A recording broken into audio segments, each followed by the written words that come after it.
ಸತ್ಯಶನೇಶ್ವರ ಸ್ವಾಮಿ ದೇವಾಲಯ ಶ್ರೀ ಕ್ಷೇತ್ರ ಜೋಗಯ್ಯನಪಾಳ್ಯ ಸ್ವಸ್ತಿ ಶ್ರೀ ವಿಜಯ ವಿದ್ಯಾ ಶಾಲಿ ವಾಹನ ಶಾಖಾ ವರ್ಷಂಗಳು 1947ನೇ ವರ್ತಮಾನಕ್ಕೆ ಸಲ್ವ ವಿಶ್ವವಸು ನಾಮ ಸಂವತ್ಸರ ಜ್ಯೇಷ್ಠ ಮಾಸ ಶುಕ್ಲ ಪಕ್ಷ ದಿನಾಂಕ 31/5/2025ನೇ ಶನಿವಾರ ಶನೇಶ್ವರ ಸ್ವಾಮಿಯವರ ಜಯಂತ್ಯೋತ್ಸವದ ಅಂಗವಾಗಿ ಶ್ರೀ ಸತ್ಯಶನೇಶ್ವರ ಸ್ವಾಮಿಯವರ ದೇವಾಲಯದಲ್ಲಿ ಸ್ವಾಮಿಯವರಿಗೆ ಪುಣ್ಯಾಭಿಷೇಕ ನವಗ್ರಹ ಶಾಂತಿಯೊಂದಿಗೆ ನವಗ್ರಹ ಹೋಮ ತಿಲಹೋಮಗಳನ್ನು ಏರ್ಪಡಿಸಲಾಗಿದೆ.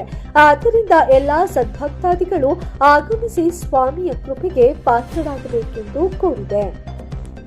ವಿಶೇಷ ಸೂಚನೆ: ಈ ಪೂಜಾ ಕಾರ್ಯಕ್ರಮದಲ್ಲಿ ಪಾಲ್ಗೊಳ್ಳುವುದರಿಂದ ಶನಿದೋಷ ನಿವಾರಣೆ, ವ್ಯಾಪಾರ ಉದ್ಯೋಗಗಳಲ್ಲಿ ಅಭಿವೃದ್ಧಿ, ಸುಖ ಶಾಂತಿ ನೆಮ್ಮದಿ ದೊರಕುತ್ತದೆ. ಆದ್ದರಿಂದ ಪೂಜೆಗೆ ಬರುವ ಭಕ್ತಾದಿಗಳು ಪೂಜೆಯ ಇಂದಿನ ದಿನ ಮನೆಯಲ್ಲಿ ಕರಿಬಟ್ಟೆಗೆ ಎಳ್ಳನ್ನ ಹಾಕಿ ಪೂಜೆಯನ್ನ ಮಾಡಬೇಕು. ದೇವಾಲಯಕ್ಕೆ ತಂದು ಪೂರ್ಣಾಹುತಿಗೆ ಅರ್ಪಿಸಬೇಕಾಗಿ ಕೋರಿದೆ. ಸಮಯ 7 ಗಂಟೆಯಿಂದ 6 ಗಂಟೆಯವರೆಗೆ. ಮತ್ತಷ್ಟು ಸುದ್ದಿಗಳಿಗಾಗಿ ನೋಡ್ತಾ ಇರಿ ನ್ಯಾಷನಲ್ ನ್ಯೂಸ್ ಬಿಕೆಪಿ. ಸದಾ ಸುದ್ದಿಯೊಂದಿಗೆ ನಿಮ್ಮೊಂದಿಗೆ 24x7. ಇದು ಸತ್ಯದ ಧ್ವನಿ.